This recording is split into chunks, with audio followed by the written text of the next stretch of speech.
un placer acompañarlos hoy en este panel de generaciones y estilos de pensamiento. Durante esta hora, Inspirándote, que es organizador de este evento, busca compartir las mejores prácticas a nivel del sector público y privado en Colombia para educar, inspirar y hacer un llamado a la acción para tejer en red y generar oportunidades en todas las empresas del país, al igual que maximizar el potencial humano a través del enfoque de esta importante arista de diversidad, que es generaciones y estilos de pensamiento. Esperamos poderlos inspirar en primera instancia. Entonces escucharemos de forma breve la historia de vida de Néstor Eduardo Gómez, quien ha sido invitado por Nestlé.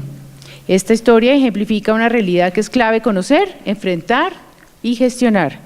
Bueno, entonces le doy la palabra a Néstor. Muchas gracias.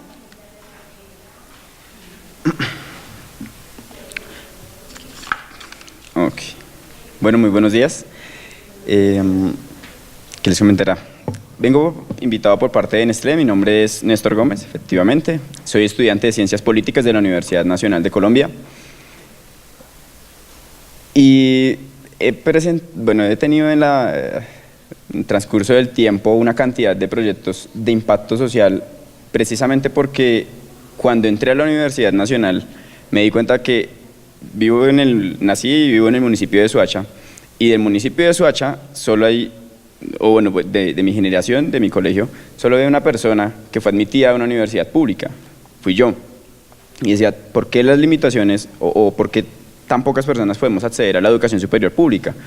Es ahí donde empecé, digamos, un poco a pensar, tenemos que crear o abrir las oportunidades para que más personas sean admitidas a la Universidad Nacional o a las universidades públicas, o para que por lo menos tengan una perspectiva de educación superior, porque en ocasiones esa visión de educación superior ni siquiera está presente en los jóvenes, precisamente por las limitaciones o por el contexto social en el que ellos se desenvuelven.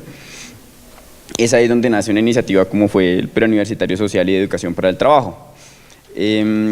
Con esta propuesta, dándola a conocer un poco en Jóvenes en Acción, que es un programa también al que pertenezco, del DPS, el Departamento para la Prosperidad Social, fue como llegué a la iniciativa por los jóvenes, de la cual Nestlé pues, es el directo implicado. Nestlé abre el espacio para que jóvenes de 4 países de la Alianza del Pacífico, es decir, de Perú, de México y de Chile, y Colombia, podamos participar con unas delegaciones de 50 personas, de 50 jóvenes, porque vienen muchas más personas de otras instituciones, y es ahí donde empezamos a compartir un poco cuáles son esas iniciativas y esos proyectos de impacto social que cada uno de nosotros tiene, y cómo podemos hacer para poder articular esas redes de trabajo y potencializar esos proyectos de impacto social. Digamos que la participación que tuve afortunadamente por el tema del preuniversitario y por el tema de los proyectos en Chile, permitió que hoy día tengamos el preuniversitario social, tengamos atención a más de 150 niños y jóvenes en una fundación que tenemos en el municipio de Soacha. Eso, además de una cantidad de contactos y demás, y otros proyectos de impacto social que han permitido hasta el día de hoy, por ejemplo, sacar adelante un dispositivo al que denominamos telecuidado, para que en el sector rural las personas puedan, por ejemplo, sin tener que desplazarse al puesto de salud, tomarse la atención o poderse hacer pruebas de glucometría y demás. Eso también, pues, por estas mismas redes de contacto que se han tejido dentro de los espacios de la iniciativa por los jóvenes. Digamos que ha sido un poco el trabajo, y a partir de ahí, inclusive ya este año participando en Cali, en el tercer encuentro de jóvenes de la Alianza del Pacífico, también tuvimos la oportunidad de compartir con otros jóvenes, y fue ahí donde ganamos con otra propuesta también de impacto social, que es Puente Digital. Puente Digital fue la iniciativa ganadora de este año en el tercer encuentro de jóvenes de la Alianza, donde el propósito es formar a jóvenes, niños y jóvenes del sector rural en programación y robótica. Esto para ser un poco más competente o más bien competitivo en el sector rural, el agro. Digamos que si vamos y medimos por ejemplo, la producción de leche en Colombia versus un tratado que se está buscando hacer con Nueva Zelanda, pues no tenemos que competir con Nueva Zelanda porque Nueva Zelanda tiene años haciendo, digamos, que este tipo de innovaciones de tipo tecnológico. Es ahí donde empezamos a ver un poco cómo otros países ya tienen esa inversión en temas de tecnología, en el sector rural, temas de hacer competente el sector y precisamente fue como presentamos esa propuesta de Puente Digital y es hoy la propuesta ganadora y la propuesta que está ya implementada, porque digamos que no es solo un proyecto, sino que ya está implementada en Puebla, en México, se está intentando implementar en Guanajuato y la idea es traerla a Colombia, traerla pues inicialmente a los corregimientos de Soacha y pues también se presentó la propuesta en el Valle para ver si pudiésemos sacar adelante ese proyecto también en el Valle. Con un aliado como es el ARN, la Agencia de Reincorporación y Normalización. Esa es digamos que la propuesta de Puente Digital y es lo que hoy día, gracias también a esta iniciativa por los jóvenes de Nestlé, podemos sacar adelante y pues estamos tratando de traer esos equipos, traer los profesionales necesarios para poder dictar esas capacitaciones, para poder hacer ese fortalecimiento que requiere el agro, no solo en Colombia, sino en los países de la Alianza, como lo son Colombia, México, Perú y Chile. Esa es, digamos, que la propuesta de Puente Digital. Muchísimas gracias.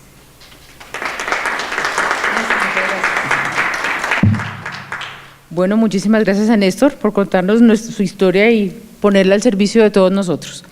En el panel para el día de hoy contamos con la presencia de Laura Pareja, quien es líder de comunicaciones de la Fundación Saldarriaga Concha.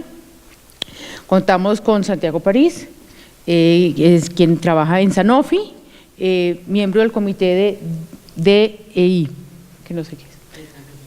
Okay. Con Emeric Astre, team leader del proyecto de Scope Empleos para Construir el Futuro de CUSO, y con Catalina Macías Acuña, jefe de creación de valor compartido de Nestlé Colombia. Entonces vamos a ver sus historias y empezamos con Laura, por favor.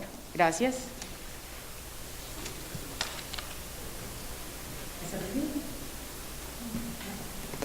Bueno, buenos días, muchas gracias por estar acá. Les cuento un poco, la Fundación Saldarriaga Concha es una fundación que tiene 45 años de existencia. Es una fundación que no es tan conocida, digamos, públicamente porque se ha especializado mucho en los temas técnicos, en trabajar por temas de inclusión de personas con discapacidad y personas mayores en el país. Digamos que el mensaje que traigo hoy se enfoca en que nos creemos que somos un mundo de jóvenes y si nos preguntan todos nos sentimos jóvenes y yo ya no estoy tan joven y creo que ustedes, ninguno de los que estamos acá puede llegar a decir eso.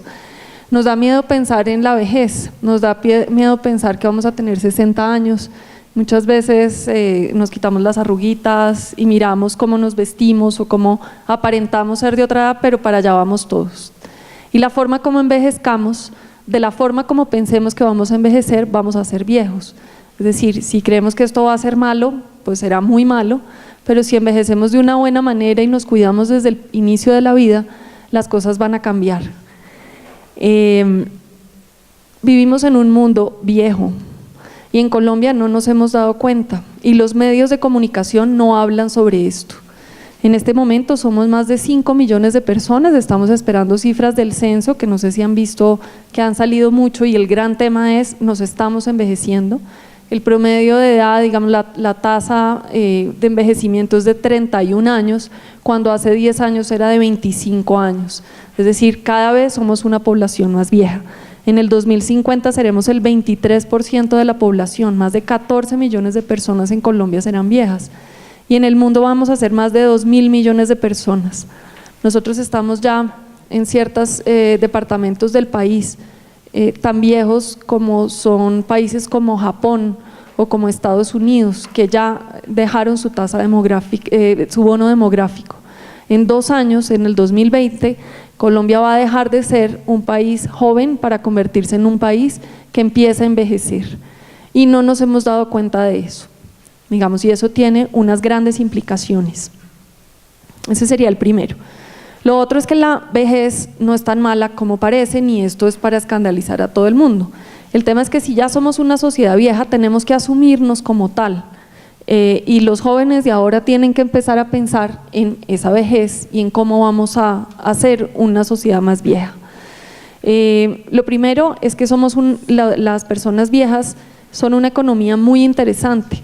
De hecho, si uno hace las cuentas, es la tercera economía del mundo, se llama la economía plateada, ya que estamos hablando de la economía naranja, se viene hablando hace muchos más años de la economía plateada, y es que las personas mayores de 60 años son personas que consumen, son personas que tienen necesidades, que tienen gustos, y para los cuales ninguna de las empresas está diseñando productos y servicios que estén acorde con estas poblaciones. Televisión, por ejemplo, la televisión en Colombia está pensada para jóvenes y los programas que hacen todo el tiempo son para jóvenes, cuando quienes ven más televisión nacional son las personas mayores de 45 años.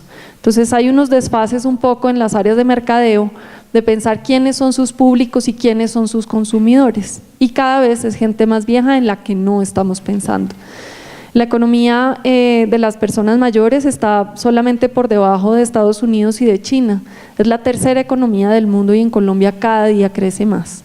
Ya hay empresas que están pensando en unidades de negocios para pensar en este tipo de personas, pero son cosas muy incipientes. Y la verdad es que si nosotros no pensamos en las personas mayores, hay un estudio de la OCDE donde dice que se está perdiendo 3.500 millones de dólares al año por no pensar en incluir a esta población dentro de los temas económicos. Ese es el primer mensaje que quería dar. El segundo es que las personas mayores tienen posibilidades de trabajar. Pasa que en muchas empresas la persona cumple 60, 65 años, si bien le va, porque cuando ya tenemos 46 o más años, digamos ya empezamos a salir de los procesos de selección y a estar incluidos, esas personas tienen todavía muchos años por delante para trabajar y muchas capacidades. Aquí el mensaje es hasta dónde las empresas están capacitando y actualizando a las personas mayores, a las que se están empezando a hacer viejas, para que no se desactualicen y no queden por fuera del mercado laboral. Y hasta dónde estamos desperdiciando toda la sabiduría y todo el aprendizaje que esas personas tienen y la sacamos porque necesitamos solamente personas nuevas. No estoy diciendo que no deba haber personas nuevas y jóvenes, digamos, en las compañías, ni uno puede pretender eso. Pero cada vez somos más viejos y la fuerza laboral se está envejeciendo. ¿Hasta dónde estamos desaprovechando todo eso? Y el tercer mensaje es que las personas mayores, así salgan del mercado laboral, sí siguen trabajando. El estudio Misión Colombia Envejece, que es un estudio que hizo Fedesarrollo y la Fundación Saldarriaga Concha hace 3 años, dice que el 61% de las personas mayores de 60 años están trabajando. Lo que pasa es que no lo hacen de una manera formal, en una empresa con prestaciones, pero tienen que salir y ganarse la vida de alguna manera. Más del 30% de esas personas responden económicamente por otras y más del 25% son jefes de hogar. Eso si uno tiene en cuenta que solamente el 25% de los colombianos que ya están en edad de retiro tienen pensiones, quiere decir que hay mucha gente que está en unas condiciones de pobreza muy complicadas, pero que siguen trabajando y que sus aportes son importantes para los hogares. Y acá viene entonces el último mensaje y es: las personas mayores pueden emprender. Y me encanta oír a la señora Gloria, no sé quiénes tuvieron la oportunidad de verla en el panel pasado, porque tiene 55 años y está emprendiendo y tiene capacidad de aprender.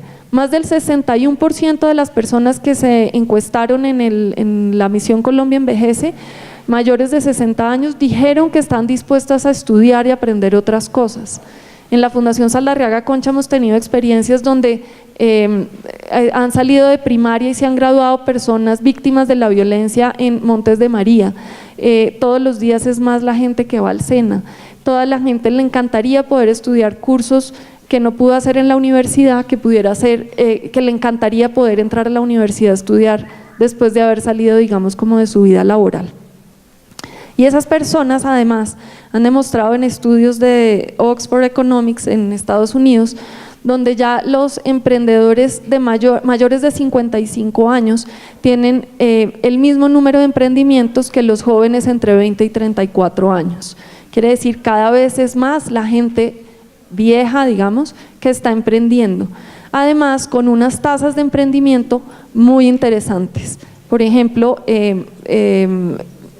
mejor dicho, ahí el mensaje, perdón que me distraje, ahí el mensaje es que los emprendimientos que hacen las personas mayores, gracias a su experiencia en el mundo laboral, hacen que sean más exitosos y tienen mucho menos, quiebran mucho menos y son mucho más exitosos. Ese sería ya como el último mensaje. Y el tema es, podemos envejecer bien. La Fundación tiene varios proyectos, como les digo, de educación. Tenemos proyectos en Versalles, Valle del Cauca, donde hemos demostrado que las personas mayores que vivían era en los parques, en la plaza pidiendo limosna. Se organizaron y se asociaron con la diócesis y con la alcaldía que les dio unos terrenos, y en este momento producen mora con unas características de producción muy superiores a lo del resto de la población. Mientras un cultivo de mora da 8 toneladas de mora al mes, estas personas mayores están produciendo 13 toneladas de mora que le están vendiendo a Postobón para hacer los jugos HIT y que están exportando a países como Estados Unidos y Ecuador. Estas personas que no se ganaban un peso y que vivían de la caridad, en este momento están ganando más de 800.000 pesos al mes en promedio, son 45 personas, y han vendido en los últimos 3 años 900 millones de pesos en fruta. Quiere decir que es posible, que tienen capacidades, que el campo colombiano además se está quedando es con los viejos, y que esas personas todavía tienen mucho que aportarle al país y que no podemos olvidarlos de ellas. Muchas gracias. Muchas gracias. Laura, muchas gracias. Santiago. Bueno, buenos días. Mi nombre es Santiago París, yo soy el gerente de recursos humanos de la división de vacunas de Sanofi. Sanofi es una farmacéutica líder en el sector, con presencia en alrededor de 100 países a nivel mundial, en donde tenemos una agenda de diversidad e inclusión muy robusta. Nosotros tenemos el tema de diversidad e inclusión no como algo importante para hacer check en la compañía porque está de moda o porque es políticamente correcto, sino porque entendemos la importancia de la diversidad y la inclusión como un motor de crecimiento y una palanca de desarrollo dentro de la organización. De hecho, el vicepresidente de Latinoamérica de Sanofi es quien preside el Comité de Diversidad e Inclusión para América Latina, y tenemos comités en cada uno de los países, que es en el que yo hago parte.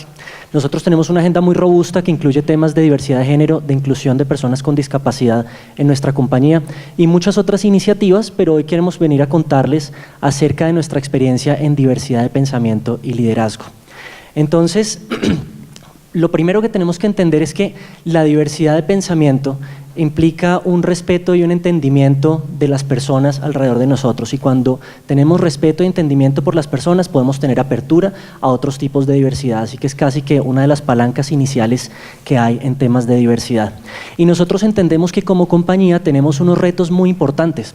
Nos estamos moviendo en unos mercados globales en donde tenemos que tener altas competencias de diversidad de pensamiento y de entendimiento de las diferencias culturales y de idiosincrasia que pueden haber en nuestro mercado. Adicionalmente, entendemos que hay una multiplicidad de generaciones en nuestra compañía y podemos contar con personas de generaciones millennial, generación X, generación Y, baby boomers, centennials, etcétera, y tenemos que abordar el tema de la diversidad de generaciones desde el entendimiento de cómo esto puede convertirse en un motor de innovación y de crecimiento para la organización. Y por último, y no menos importante, nosotros entendemos que lo que nos ha hecho exitosos hasta el día de hoy no necesariamente es lo que nos va a hacer exitosos como compañía a futuro, y que si queremos seguir vigentes en el mercado y seguir impactando clientes, pacientes y consumidores con nuestros productos, es muy importante que nosotros abordemos la diversidad y la inclusión para afrontar estos retos. Entonces tenemos unos enfoques muy importantes en donde para nosotros prima construir una cultura de innovación que se construye a través de fomentar una diversidad de pensamiento, de tener una cultura de aprendizaje constante, de tener líderes humildes que entiendan que no se pueden casar con ideas, sino que tienen que estar rodeados de personas mejores que ellos y estar fomentando ideas que vengan de todos niveles de la organización, desde el vicepresidente de Latinoamérica hasta el practicante universitario que está iniciando su vida laboral con nosotros. Y adicionalmente tenemos un fuerte enfoque en desarrollo de líderes que se enfoquen en el desarrollo de personas, que las personas tengan la posibilidad de crecer dentro de la compañía a nivel personal y profesional. Y quiero contarles un poco cómo se respira la diversidad de pensamiento en nuestra compañía. Por ejemplo, cuando nosotros vemos el comité directivo de la compañía, vemos que tenemos personas, es un comité de alrededor de 15 personas, es un comité que tiene millennials, baby boomers, tiene personas de generación Y y tiene, generación X, y tiene personas de diferentes nacionalidades, por ejemplo, de Francia, de República Dominicana, de México, de Brasil, por supuesto de Colombia, y de Colombia incluso de diferentes regiones, de Antioquia, del interior, del Valle del Cauca, y esto es muy importante porque al nosotros tener una diversidad de personas que vienen con procedencias diferentes, estamos teniendo la riqueza de contar con personas con experiencias completamente diferentes y que generan consensos, pero siempre están retando la forma de pensar el uno del otro.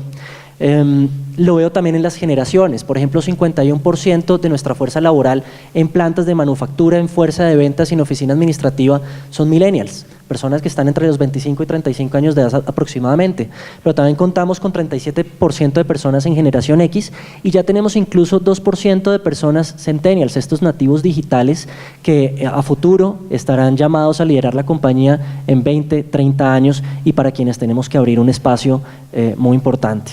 Entonces, adicionalmente tenemos 54% de composición de mujeres y en un balance en donde estamos viendo una predominancia de mujeres en nuestra compañía, y eso también es muy importante porque la diversidad de pensamiento involucra la forma de ver el mundo desde el punto donde cada quien está parado y está viéndolo y está expresando su realidad. Entonces, yo lo vivo mucho incluso en el equipo de recursos humanos en el que estoy. Somos personas que venimos de diferentes industrias, por ejemplo yo venía de la industria cervecera, otros vienen de la agroindustria, otros vienen del sector bancario y de tecnología. Entonces, incluso en el mismo equipo de recursos humanos donde predominantemente se piensa que tienen que ser psicólogos que todo el tiempo están analizando a las personas en la organización, eso ya no existe. Hoy en día estamos buscando personas que vengan de diferentes industrias, de diferentes orígenes, para poder asegurar que nosotros tenemos un pensamiento multidiverso que está fomentando y propulsando la innovación y la cultura de aprendizaje. Quiero contarles algunas de las prácticas que nosotros tenemos en la organización. Por ejemplo, tenemos un programa que se llama Mentoría Reversa. ¿Y esto qué significa? Sentamos a una persona en edad o de generación millennial con una persona de generación X a que tengan conversaciones en donde el millennial le empieza a enseñar lo que es el mundo para él o para ella, cómo lo está percibiendo, cómo ve las relaciones interpersonales, cómo ve el tema del matrimonio de los hijos, cómo ve el tema de las jerarquías dentro de las organizaciones, cuáles son sus motores, sus motivaciones, cómo se ve a futuro.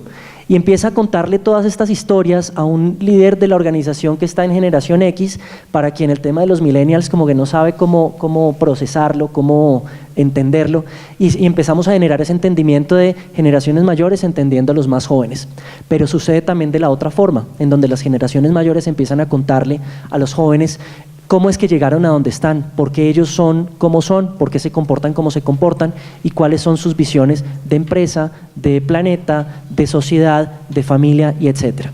Y aquí lo que estamos buscando es que haya una apertura a la diferencia y una apertura a la diversidad de pensamiento y a las formas de ver la vida, y esto nos está permitiendo tener en la organización un ambiente y una cultura tremendamente incluyente, porque al final no son líderes senior diciéndole a los pequeños o a los más jóvenes qué es lo que tienen que hacer, sino que estamos construyendo una cultura en donde las buenas ideas se reciben independientemente de dónde vengan, bien sea de personas con mucha experiencia o de personas sin experiencia con un alto nivel de curiosidad.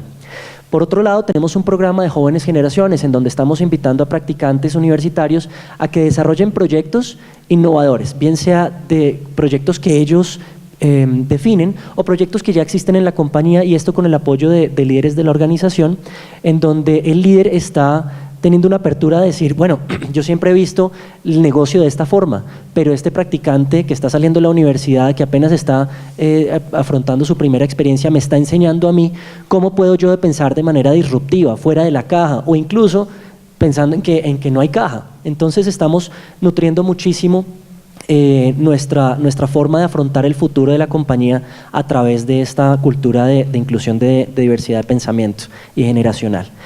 Tengo otros dos ejemplos muy interesantes. Uno de ellos es propendemos mucho porque nuestros líderes sean personas que tienen un enfoque tanto en el negocio como en las personas. Nosotros entendemos que el negocio tenemos que tener un enfoque muy fuerte en poder llegar a más pacientes y más consumidores, y esto al final se ve reflejado en los volúmenes de ventas que nos mantienen como una compañía exitosa, eso es claro.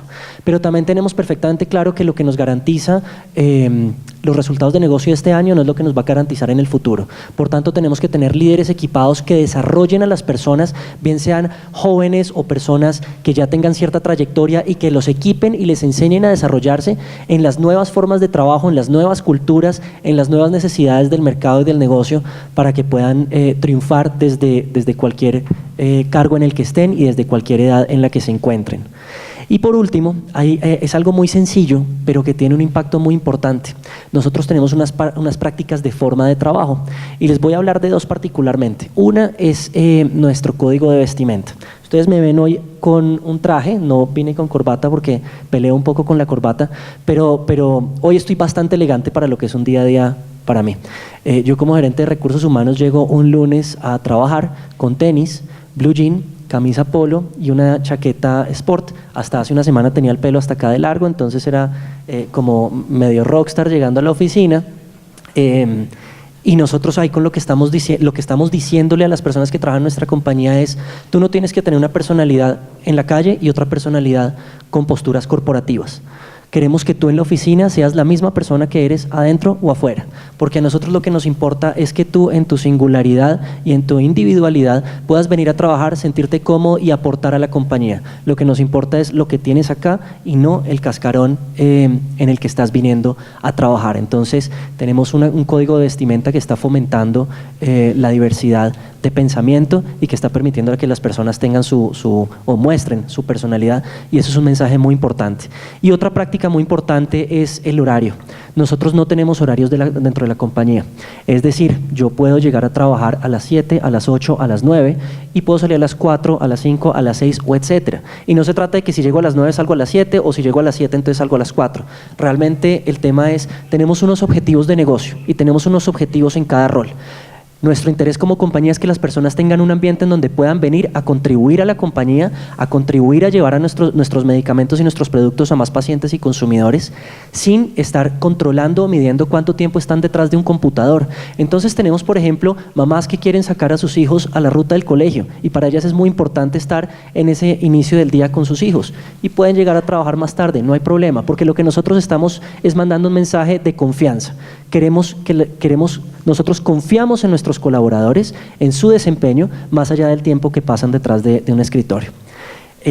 Como conclusión, para nosotros la diversidad de pensamiento es un motor de desarrollo clave, en donde estamos buscando relaciones simbióticas entre los colaboradores y la empresa, donde los colaboradores puedan venir a aportar, a construir, a desarrollarse, a tener un crecimiento personal y profesional, a la vez que la empresa está logrando sus objetivos de negocio, pero que al final tiene un centro en el paciente y en el cliente, y es poder nosotros, a través de nuestros productos, impactar positivamente a nuestros pacientes y a nuestros consumidores, acompañándolos en ese camino de la salud.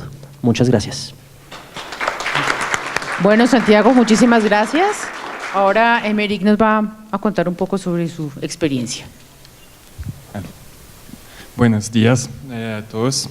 Pues primero agradecer realmente la diversidad de actores que tenemos aquí, y yo como representante, digamos, de una organización de la sociedad civil, pues me siento muy orgulloso de estar en la misma mesa que empresas tan grandes y tan reconocidas como las que están aquí.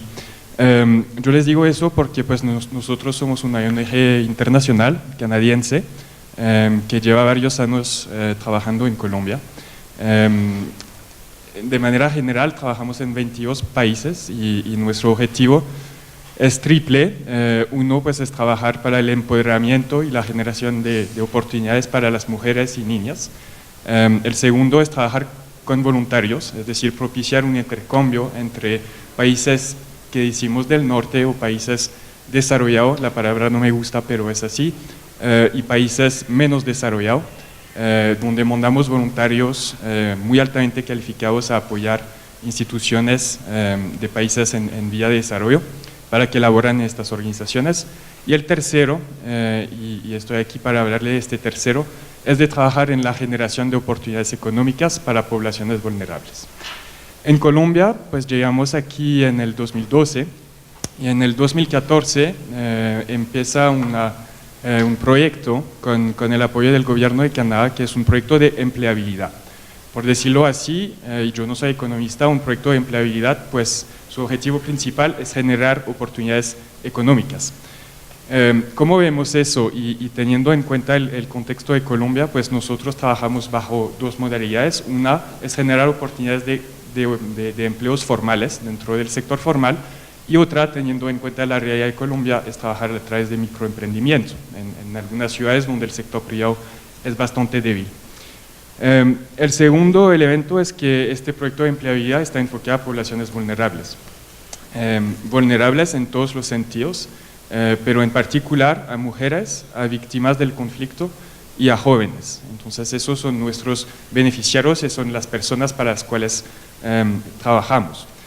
Vulnerable significa que lo que hacemos es empleo inclusivo, y yo creo que esta mañana ya hemos escuchado varias intervenciones que hablan del tema de empleo inclusivo. Para nosotros en Cuso el empleo inclusivo pues tiene una definición sencilla, debería ser la norma, es el empleo que no genera exclusión, y es realmente la apuesta que tenemos dentro de este proyecto. En concreto, las metas que tenemos es de capacitar, formar y vincular profesionalmente a más de 10.000 personas.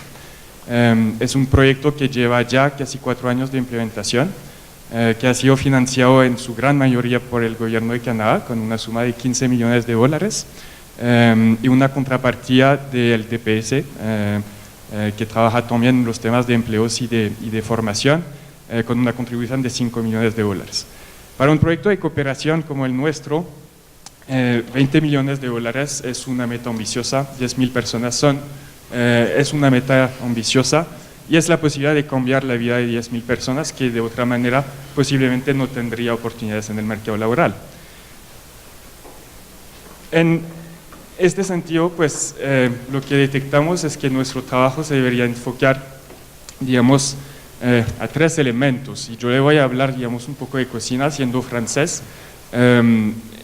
Yo no soy economista, como les decía, y el mercado laboral es algo relativamente nuevo para mí. Pero digamos que cuando uno habla de empleabilidad, pues se debe tratar como 3 grandes ejes. Por una parte, hay el macro, hay el sector público, hay las políticas públicas, hay lo que está haciendo el Estado para que sus ciudadanos tengan oportunidades en igualdad de condiciones. Eso es un nivel. El segundo nivel es la formación de los beneficiarios, las capacidades de los beneficiarios, los individuos. Y el tercer nivel, pues, es el sector privado. Para los que están familiares de las reuniones de la OIT, pues las reuniones siempre se llevan Estado, empleadores y empleados. Creo que en cualquier proyecto de empleabilidad, pues debemos contemplar estos 3 criterios. En Scope, pues somos un laboratorio, y el tema del panel es un poco la generación de nuevos estilos de pensamiento, y creo que empleos de formación, empleos de programas de formación y programas de empleos han ido desarrollándose en Colombia, y ha habido, digamos, muchas experiencias diversas. Para nosotros, pues es importante tener un enfoque integral. Lo que detectamos es que en muchos proyectos de cooperación internacional, lo que hacemos pues es trabajar o concentrarnos realmente, por ejemplo, en las capacidades de los beneficiarios, diciendo, estos beneficiarios tienen una serie de barreras, no tienen bachillerato, no pueden acceder a educación superior, no tienen las mismas condiciones que le permitirían tener este acceso.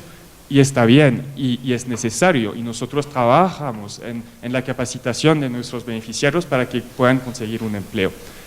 En otros proyectos se trabajan las políticas públicas, entonces también lo trabajamos con el Ministerio de Trabajo, trabajamos con las alcaldías, trabajamos con todas las organizaciones que son partes de la construcción de las políticas públicas, tanto al nivel nacional como al nivel regional, para la generación de empleo inclusivo.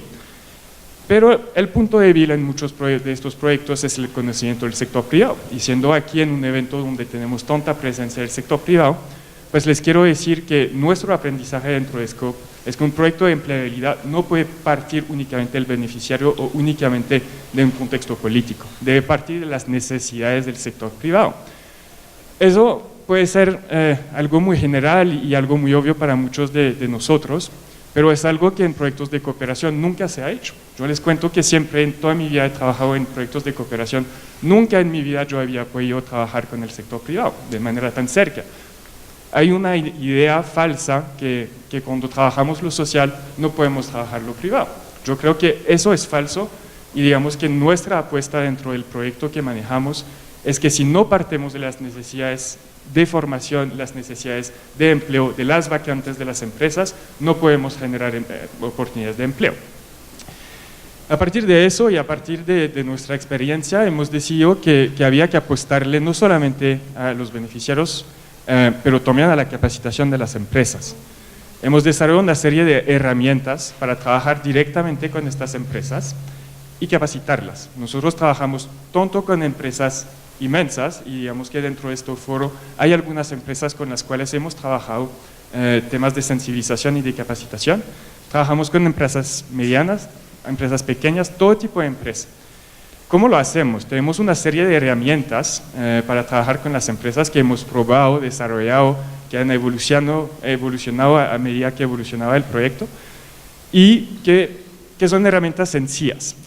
La formación es gratuita, es una capacitación y una asistencia técnica que damos a las empresas para que estas empresas que quieran empezar un camino hacia la responsabilidad social, hacia la inclusión laboral, se sientan acompañados con herramientas, como decía, sencillas. Nuestra ruta de capacitación es gratuita, entonces se basa únicamente en el compromiso de la empresa y se delimita, digamos, en 5 módulos de capacitación. Antes de empezar estos módulos de capacitación, vamos a las empresas y pedimos a las empresas que reúna a empleados, directivos, de todos los niveles directivos de la empresa y niveles de ejecución de las actividades, y hacemos un grupo focal donde preguntamos a los empleados sobre cada punto de la política de inclusión laboral de la empresa, qué opinan, cómo sienten que la empresa se está evolucionando. En términos de lenguaje técnico, eso es como la línea base que tomamos antes de empezar nuestro proyecto de capacitación con la empresa. A partir de eso, sigue un proceso de 5 módulos, donde nosotros vamos a las empresas y explicamos a las empresas pues, cuáles son las herramientas para que ellas, dentro de sus prácticas de contratación, de selección, de retención de personal, se puedan volver más incluyentes. Apoyamos a las empresas en la revisión de sus herramientas para la contratación. Por ejemplo, les explicamos a las empresas cómo pueden redaccionar términos de referencias de un vacante que sean inclusivos, donde las personas no se sienten excluidas. También trabajamos temas de sensibilización a las compañías de acoso laboral, de los hechos de acoso laboral que pueden pasar en la empresa, a temas de lenguaje inclusivo, a la sensibilización a los temas de género en los departamentos de recursos humanos. Tenemos un taller donde explicamos también las barreras que enfrentan las poblaciones vulnerables al momento de entrar a la empresa. Y finalmente tenemos también varias herramientas que permiten acompañar a las empresas, también reportar sobre lo que están haciendo en términos de responsabilidad social y para mejorar la inclusión laboral. Muchos de ustedes lo saben, la transparencia y la rendición de cuentas es claves en el negocio del sector privado. Y nosotros también apoyamos las empresas para que en la base de todo este módulo de capacitación y de asistencia técnica que apoyamos, ellas puedan empezar también procesos donde hacen reportes bajo la metodología GRI de Pacto Global, hacen informes de sostenibilidad que están en líneas con los estándares internacionales y que pueden incluso demostrar que hay una contribución al cumplimiento de estos famosos objetivos de desarrollo sostenible. Esta ruta ha sido un éxito. Y no ha sido, digamos, algo que planificamos. Tuvimos 3 años de muy difícil labor en acceder, entender el idioma que tenía el sector privado, porque en muchos casos el idioma que tenemos en el sector social, por decirlo así, choca con el sector privado. Hemos aprendido a adaptar nuestro lenguaje, a adaptar nuestras herramientas y a mostrar que la inclusión laboral es una situación de gana-gana. Yo creo que en muchos casos nos olvidamos que la retención laboral pues es un indicador económico para las empresas y las empresas que tienen mucha rotación de personal les dirán, en muchos casos, si no tienen políticas para retener sus empleados, es un costo para la empresa. En fin, tenemos muchas otras herramientas y muchos otros, digamos, programas que permiten apoyar al sector privado. A las fechas, más de 54 empresas participan de estos procesos y mi mensaje aquí es de decir que para nosotros, pues, es tan importante trabajar con las empresas del sector privado como en temas de empleo y formación, y había alguien de Air France en el panel anterior que decía que hay que hacer un enlace entre estos distintos sectores. Nosotros incluso queremos hacer este enlace entre el sector privado, los beneficiarios y las instituciones educativas. Entonces, muchas gracias. Bueno, muchas gracias, Marie. Que antes de darle la palabra a Catalina, quería en todo caso contarles dos cositas, y es que pues es muy importante lo que estaba mencionando sobre la unión entre la parte privada y pública y entre grandes, pequeñas, y que nos conozcamos. Entonces, después del panel estamos todos obviamente invitados otra vez al salón, porque pues aparte de tener la experiencia Sodexo que vamos a tener ahí, también está toda la parte de donde vamos a hacer el networking y vamos a estar en contacto los unos con los otros. Adicionalmente también hay un regalo pues por parte también de las empresas que nos están acompañando, y es que también hay talleres, han donado talleres de sensibilización o de negociación de diferentes aristas de esta inclusión, para que también los que estemos interesados en saber un poco más del uno o del otro, también podemos allá mirar si hay un taller disponible o si hay una capacitación o alguna cosa. ¿Listo? Entonces, sin más, le doy la palabra a Catalina Macías, de Nestlé Colombia. Gracias. Muchas gracias. Nestlé es la compañía de alimentos y bebidas más grande del mundo. Tenemos actuación en más de 189 países, tenemos más de 320.000 empleados, entonces contamos con una capacidad para gestionar y hacer muchas cosas como las que les voy a compartir el día de hoy. Antes de hablar de la iniciativa por los jóvenes, que fue un poco de lo que les habló Néstor al inicio, quiero contarles de dónde sale todo esto, y es de nuestra estrategia de creación de valor compartido. Yo soy jefe de creación de valor compartido para Nestlé en Colombia, y básicamente esa es la forma en cómo Nestlé hace negocios y lidera todas sus actividades. Nosotros identificamos y encontramos las necesidades sociales y vemos oportunidades de negocio. Así nosotros crecemos, y nuestro objetivo es tener un impacto positivo en la sociedad a la vez que nuestro negocio crece cada vez más. Nuestras prioridades en el área de creación de valor compartido pues están estrechamente ligadas a nuestro negocio y a las áreas o temáticas donde podemos tener mayor influencia o impacto. Entonces hablamos de las áreas de nutrición, hablamos de desarrollo rural, donde incluimos todo el tema de derechos humanos, y hablamos del planeta, donde nosotros todo lo que hacemos y trabajamos por la preservación de los recursos naturales con un foco particular en el agua.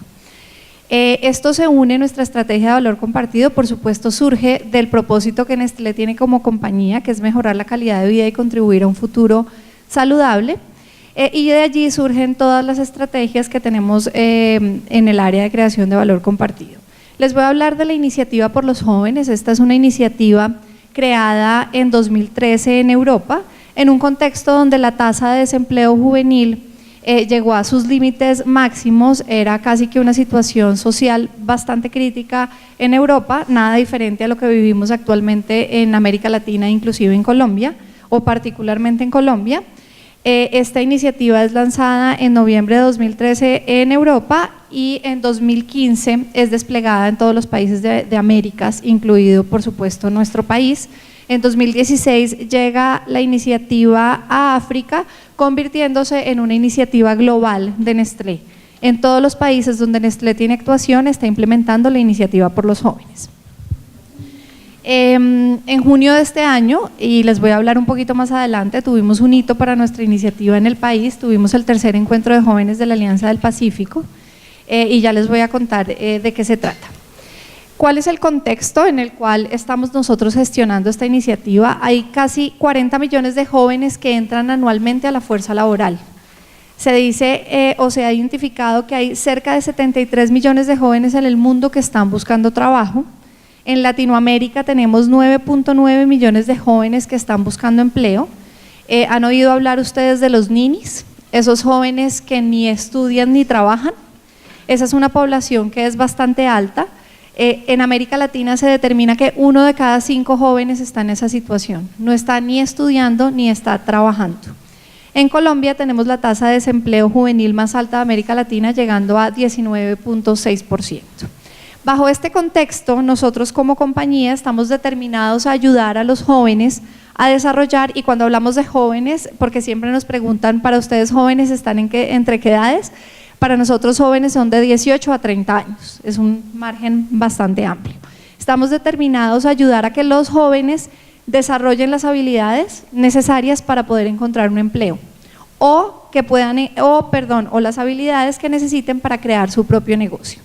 Nuestra iniciativa globalmente tiene un compromiso a 2030, donde estamos comprometidos a ayudar a más de 10 millones de jóvenes en el mundo, ya sea consiguiendo las habilidades para emplearse o consiguiendo las habilidades para emprender. ¿Cómo lo hacemos? Nosotros tenemos una iniciativa con 3 focos. La primera de ellas es empleo y empleabilidad, y es donde nosotros pues además asumimos como compañía un compromiso para generar oportunidades de empleo para jóvenes. Eso lo hacemos también en cada uno de los mercados donde actuamos. Tenemos también todo el tema de programas de entrenamiento dentro de Nestlé. Hicimos una renovación completa de todos nuestros programas. Tenemos un programa de trainees donde jóvenes ingresan a la compañía para estar durante 2 años en procesos de entrenamiento. Un joven entra al área de ventas y durante 2 años va a estar rotando por las diferentes áreas del departamento, entrenándose en cada una de estas áreas. Tenemos también un programa de practicantes que, al igual que como mencionabas, Santiago, hemos reorientado y hemos creado casi un programa de practicantes por proyecto, donde cambiamos un poco la triste realidad de las prácticas anteriormente, donde el estudiante iba a la compañía casi que a hacer trabajos administrativos o algunos favores inclusive a su jefe. Nosotros creamos un programa de práctica por proyecto que tiene un seguimiento con mentores, con tutores, y que tiene un entregable claro para la compañía y para el estudiante al final de su proceso. Tenemos un pilar de orientación. Nosotros tenemos un sitio web, es jovenesnestle.com.co, donde tenemos e-learnings, donde tenemos videos educativos, donde tenemos material relevante para los jóvenes, muy enfocado en la búsqueda del primer empleo. Tenemos un programa de voluntariado corporativo donde nosotros con nuestros empleados de Nestlé hacemos entrenamientos a jóvenes de 10º y 11 de colegios públicos del país en temas de línea de vida, de un poco de proyección de futuro, y actualmente estamos trabajando en la construcción de un segundo módulo de voluntariado que va a estar muy enfocado en emprendimiento. Participamos en más de 20 ferias universitarias anualmente, tenemos un programa de formación donde nosotros hemos brindado más de 330 becas en diplomados en temas relacionados, por supuesto, con nuestra cadena de valor, en temas de gastronomía, de técnicas de manipulación de alimentos, de logística, de ventas, y actualmente este año firmamos un convenio con el SENA que nos va a permitir a partir de 2019 hacer una formación mucho más abierta, con mucho mayor alcance a nivel nacional, utilizando las opciones tanto presenciales como virtuales de formación que el SENA ofrece. Y por supuesto el tema de más oportunidades, y es la importancia de generar alianzas en este tipo de iniciativas. Nosotros globalmente tenemos más de 300 empresas aliadas. En Colombia tenemos cerca de 20 aliados desde el sector público, privado, ONGs y academia, que son los que nos permiten aumentar el impacto de la iniciativa y que muchos más jóvenes se vean beneficiados. El segundo foco de nuestra iniciativa está relacionado con el agroemprendimiento. Creemos firmemente que debemos seguir apoyando a los jóvenes y a las mujeres en el campo para que sean verdaderos agroemprendedores. Estamos trabajando a partir de 2019, estamos finalizando todos los proyectos y queremos hacer una convocatoria nacional de agroemprendimiento donde con algunos de nuestros aliados, algunos emprendedores puedan recibir recursos para implementar sus ideas de negocio en el campo. El tercer pilar de nuestra iniciativa está relacionado con el emprendimiento. Nosotros ya hemos dado algunos pasos en esta línea. Tuvimos este año el reconocimiento al joven emprendedor del año de la Alianza del Pacífico. Hubo 2 ganadores, hubo un emprendimiento colombiano y hubo un emprendimiento mexicano que ganó este reconocimiento, que recibe no solamente apoyo económico para desarrollar o mejorar sus ideas de negocio, sino también todo un tema de consultorías y acompañamiento en estos proyectos. Nuestra iniciativa pues definitivamente está en el centro de los Objetivos de Desarrollo Sostenible. Estamos enfocados en seis objetivos específicamente: todo el tema de hambre, de educación, de equidad de género, de trabajo decente, inequidad y cambio climático. Este año, como les decía, tuvimos un hito súper relevante, tuvimos el tercer encuentro de jóvenes de la Alianza del Pacífico, tuvimos más de 1.300 jóvenes de los 4 países reunidos hablando con el más alto nivel de gobierno de los 4 países. Néstor hizo parte de las delegaciones oficiales de este encuentro, donde los jóvenes tuvieron la oportunidad no solamente de crear proyectos con foco en proponerle a los gobiernos de los 4 países mejoras en términos de políticas de empleo, políticas de emprendimiento. Tuvimos la renovación del compromiso de 41 empresas de la región que se comprometieron a generar más de 30.000 oportunidades de entrenamiento, de formación y de empleo para jóvenes de los países de la Alianza del Pacífico de aquí a 2020. Tuvimos la firma del convenio con el SENA que les mencionaba anteriormente, que nos va a permitir tener una formación nacional de mucho mayor impacto. Empezamos a crear con Impulsa, con INADEM, con las agencias de emprendimiento de los demás países, un modelo de emprendimiento útil y fácil para los jóvenes, para que puedan tener una línea, un camino para cómo arrancar su idea de negocio. Y digamos que todos estos esfuerzos que hemos venido haciendo en no más de 5 años nos han brindado un montón de beneficios en la compañía. Los jóvenes son los que traen la innovación, los jóvenes son los que traen el dinamismo, los jóvenes son los que nos van a permitir resolver muchos de los problemas que vamos a tener en el futuro en términos de nuestra propia actividad, nuestro propio negocio. Hemos sido reconocidos en Colombia este año como una de las empresas inspiradoras, más inspiradoras del país por todo el trabajo que hemos venido haciendo a través de la iniciativa con los jóvenes. Y una de las inquietudes que siempre surge al nosotros hablar de la iniciativa es la creencia de que Nestlé va a emplear a todos los jóvenes que impacta. Pues nos encantaría, pero eso es completamente imposible. Nosotros estamos brindando las herramientas para que los jóvenes empleen, estamos generando alianzas para que nuestros aliados también generen nuevas oportunidades de empleo para los jóvenes, o les estamos dando herramientas e inclusive algunos otros apoyos para que puedan hacer realidad su idea de emprendimiento o de negocio. Como les decía, esta es una estrategia que llama a aliados, llama a unirnos. Hemos visto que incluso podrían determinarse como competidores nuestros en algunos segmentos, hacen parte de la iniciativa, porque creemos que entre todos podemos generar un mejor futuro para los jóvenes en el país, y en eso es en lo que nos estamos enfocando como compañía. El tema de diversidad, de empleo justo, de inclusión, hace parte de nuestra cultura en Nestlé y estamos trabajando firmemente y fuertemente, como ustedes lo pueden ver en la iniciativa por los jóvenes, para hacerlo realidad y para que logremos tener un mayor alcance, no solamente internamente, sino también un alcance nacional, global y todo lo que podamos lograr. Muchas gracias. Muchas gracias, Catalina. Quiero aprovechar para darle las gracias a Luisa, quien ha hecho toda esta traducción. Bueno, le doy la palabra a Santiago París, quien estará pues liderando las preguntas que ustedes tengan. Entonces,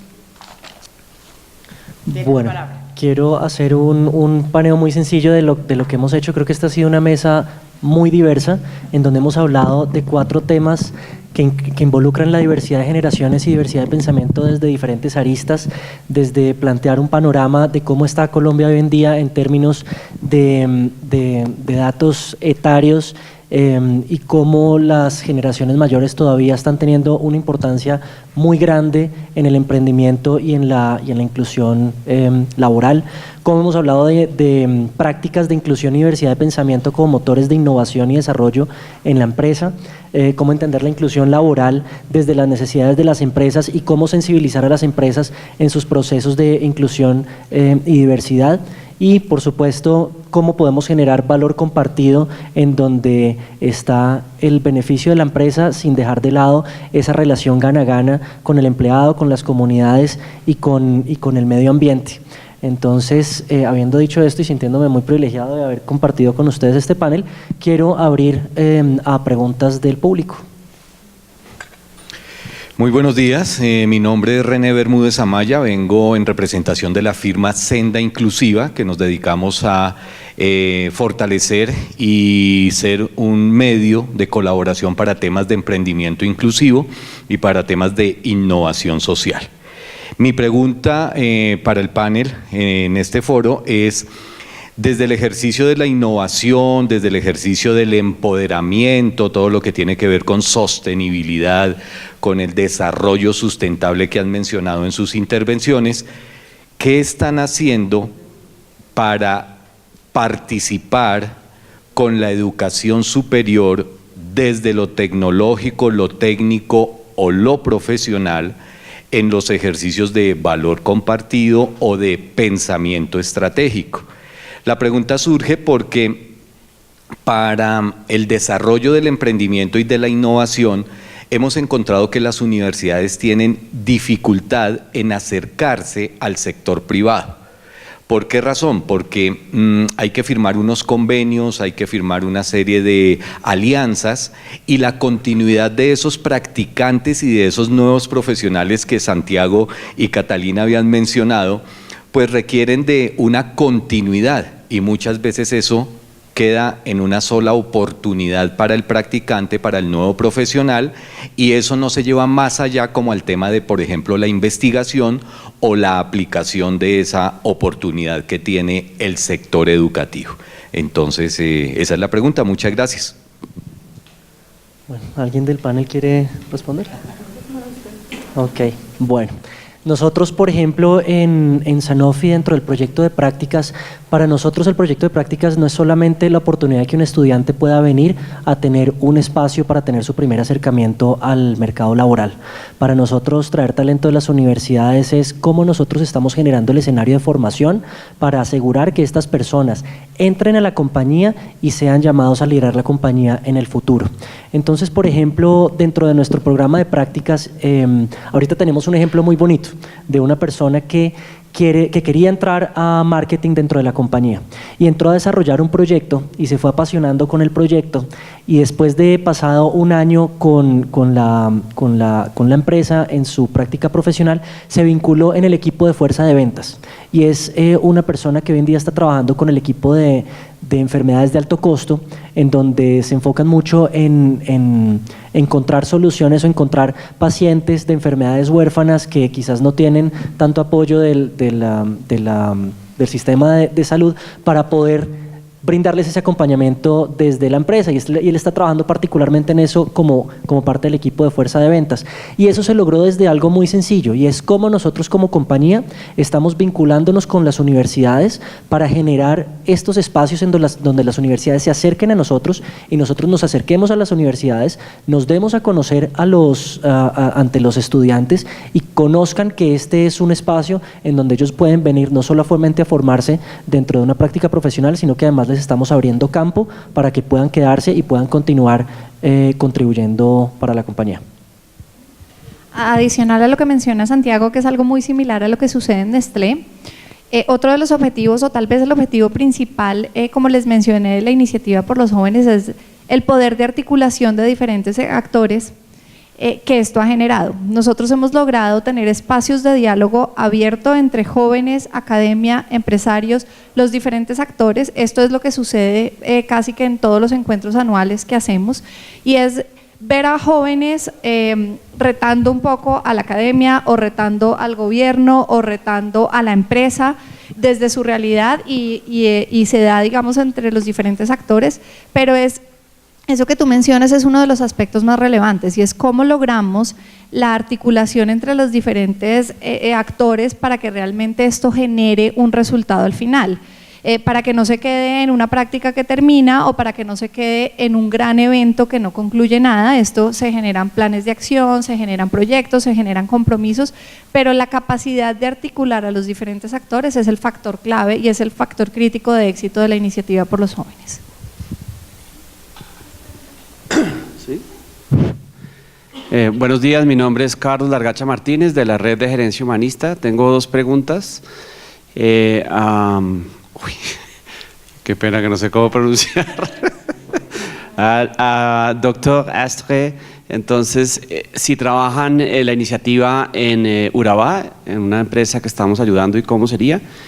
Y a Santiago, bueno, qué pena, llegué un poco tarde, no sé si lo dijo, pero es en la experiencia que tenemos de cambios de modelos mentales en las empresas para estilos mucho más abiertos, son dos bloqueos generales. Uno, la alta dirección, los dueños y la alta dirección, pues porque a todos nos han educado y en las empresas multinacionales pues siempre es mandar y controlar, ese es el mantra de la gerencia. Entonces la pregunta va cómo han hecho y si esto es Sanofi global, que están cambiando hacia estilos de gerencia más no tradicionales o avanzados, y qué hacen con la gente, porque el otro problema es que cuando la alta gerencia dice que sí y los dueños dicen que sí, la gente no está lista que les den libertad. Entonces esas son las preguntas. Gracias. La primera pregunta era saber si nosotros trabajamos en Urabá. No, trabajamos en 8 ciudades que son centros urbanos. Trabajamos en la costa, en Barranquilla, Cartagena, en Medellín, Iquibdó, Bogotá, Soacha. Y se me falta Bogotá, Soacha, Medellín, Quibdó, Barranquilla, Cartagena, y Cali, donde son las ciudades principales donde trabajamos. No obstante, digamos que no excluimos a ninguna empresa, entonces pues con mucho gusto podemos tomar contacto más allá. Bueno, respondiendo a tu pregunta, nosotros tenemos en Sanofi, lo mencioné en algún punto, y es uno de los retos que nosotros tenemos como compañía y hemos identificado es que lo que nos ha hecho exitosos a hoy no necesariamente nos va a hacer exitosos en el futuro. Luego tenemos que hacer todo un cambio de mentalidad muy fuerte para poder entender cómo se ve el futuro y qué tenemos que hacer para prepararnos para esto. Entonces, el tema del liderazgo es un tema muy complejo y el tema de cambio cultural no es algo que se dé de la noche a la mañana, y es una preocupación de Sanofi global, y nosotros particularmente en Colombia y en Perú, que es el clúster en el que trabajamos, hemos tenido un enfoque muy fuerte en esto, y esto ha requerido una serie de ejercicios muy importantes.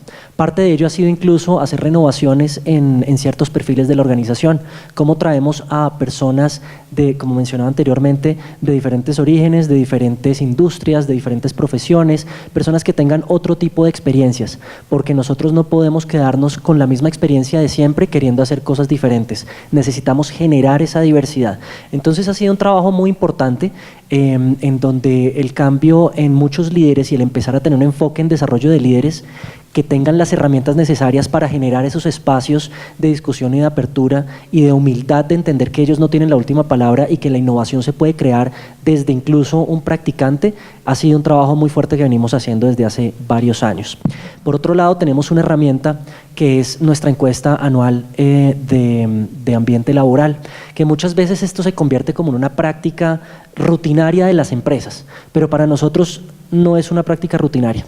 Para nosotros ha tenido un impacto muy importante.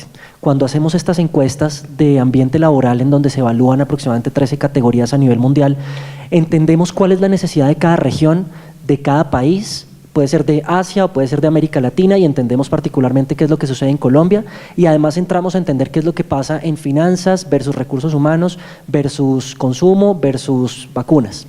Y al nosotros entender qué es lo que nos está diciendo la gente, estamos creando planes de acción. Por ejemplo, en la Sanofi People Survey del año pasado resultó algo en donde decían queremos tener mejor comunicación, más abierta, más alineación, entender la estrategia. ¿Y qué hicimos? Todo un plan para poder trabajarlo durante el año, para poder llevar la estrategia a vincularla con la ejecución y a vincularla con los resultados, y que eso lo entendiera desde el gerente general hasta el operario que está en la planta del Cauca. Y ese trabajo es un trabajo que, como decía, venimos haciendo ya desde hace varios años, con un enfoque muy fuerte en hacer un cambio cultural. De hecho, tenemos un proyecto de cultura que llevan dando 2 años, en donde gran parte de esto es cambio de mentalidad. En la medida en que nosotros tengamos una mentalidad diferente y una apertura a la diversidad de pensamiento y una apertura a las nuevas generaciones y una apertura a la coexistencia de generaciones dentro de la misma empresa, vamos a poder generar innovación y motor de crecimiento.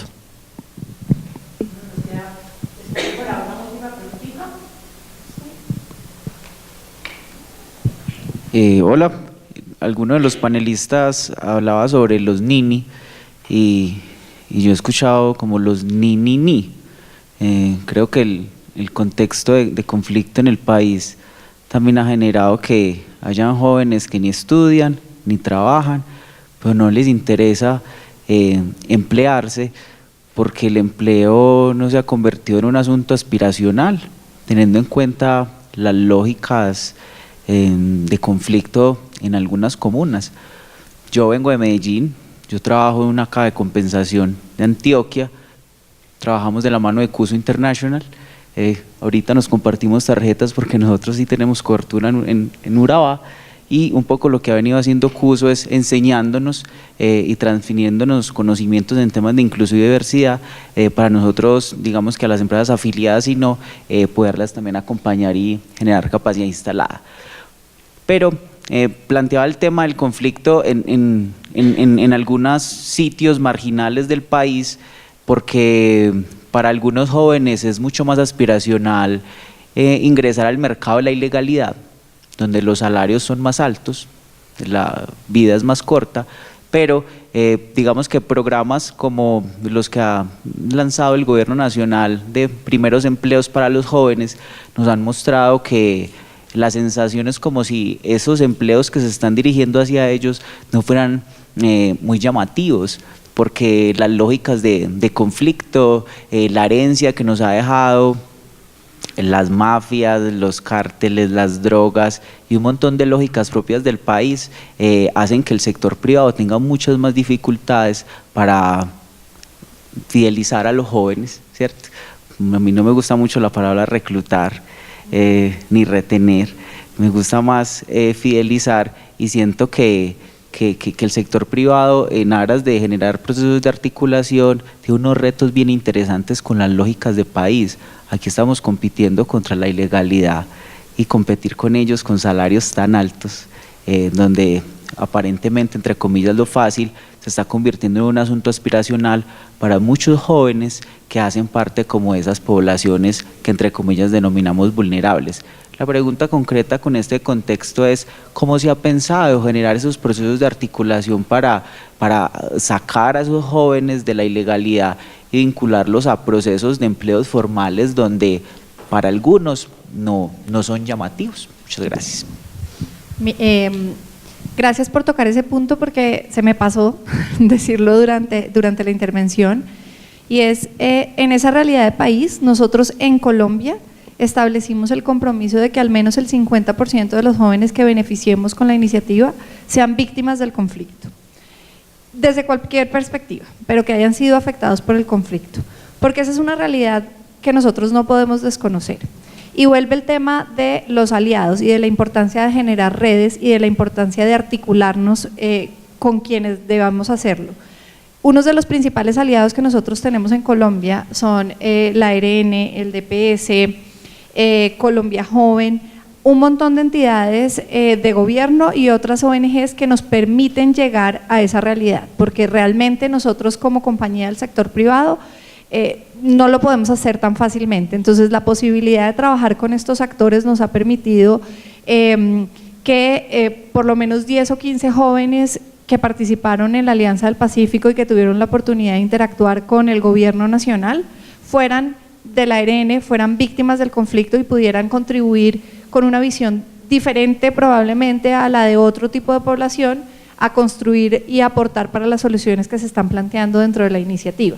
Entonces la importancia de articular y de no desconocer realidades que son tan fuertes como el tema del posconflicto o del conflicto en el país o de la ilegalidad, nos ha invitado a articularnos con este tipo de actores, a crecer en regiones a las que probablemente no habríamos llegado. Tenemos un trabajo, nosotros como compañía estamos en el Caquetá hace más de 50 años, y ustedes saben que el Caquetá es una de las zonas de conflicto más fuerte que ha tenido el país, y hemos venido trabajando ahí, atendiendo la realidad local, pero lo importante es no centrarnos solamente en la realidad corporativa, que seguramente tiene una visión muy limitada, sino ver cómo tenemos otros aliados y otros actores que nos permitan ampliar esta visión y hacer una contribución más relevante para el país.